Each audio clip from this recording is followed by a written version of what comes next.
Oh, peshonamda shunchalar kuchli og'riq. Pastga engashganingizda yoki poyabzalingiz bo'ylash uchun pastga engashgan vaqtda peshonada boshda kuchli og'riq paydo bo'lishi, xuddi miyangiz joyidan ko'chib ketgandek hissiyot bo'lishi, shu bilan birgalikda burundan sassiq, chirgan hid kelishi qachondir kuzatilganmi? Sizga bu holat to'g'risida to'liq tushuntirib berishga harakat qilaman. Nega aynan engashganda bosh og'riydi yoki bo'lmasa hidlanadi?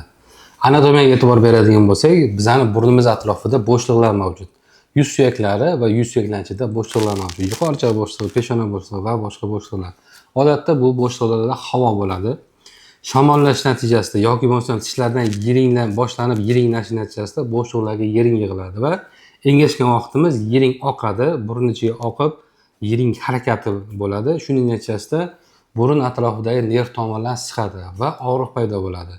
Yiring yig'ilish natijasida esa o'sha yiring hid beradi va bu bizga bosh og'rig'i va burundan hid kelishi ko'rinishida namoyon bo'ladi. Endi noxush hid nimadan paydo bo'ladi? Odamlar bizga murojaat qilishadi, tishim yaxshi, karies bo'lmagan, tishlarim kasalliklari yo'q, lekin og'zim burnim hidlanyapti. Aynan gaymaritda, yuqori joy bo'shlig'i va boshqa bo'shliqlarda shamollash natijasida yiring yig'iladi. Yiringni uzoq vaqt bo'shliqlanib turishi natijasida chirish jarayoni boshlanadi. Chirish jarayoni boshlanishi bilan badbo'y hidlar paydo bo'ladi. Engashganda ma'lum bir qismi burun ichiga oqishi natijasida burun ichidagi hidlov retseptorlari urilib, badbo'y hid seziladi. Bu holatda xuddi shunaqa burundan badbo'y hid kelishini sezish mumkin. Bu holatda nima qilishimiz kerak? Odamlar orasida qilinadigan va mumkin bo'lmagan choralar mavjud. Bular nimalar?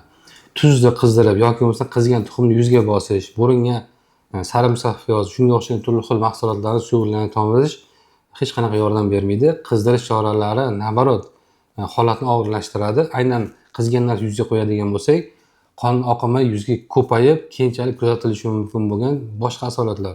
Ko'z atrofidagi to'qimalar yiringlanishi, ko'z atrofi flegmonasi, miyaga asorat berib, miyachi absessi, ensefalit kabi asoratlarga olib kelishi mumkin.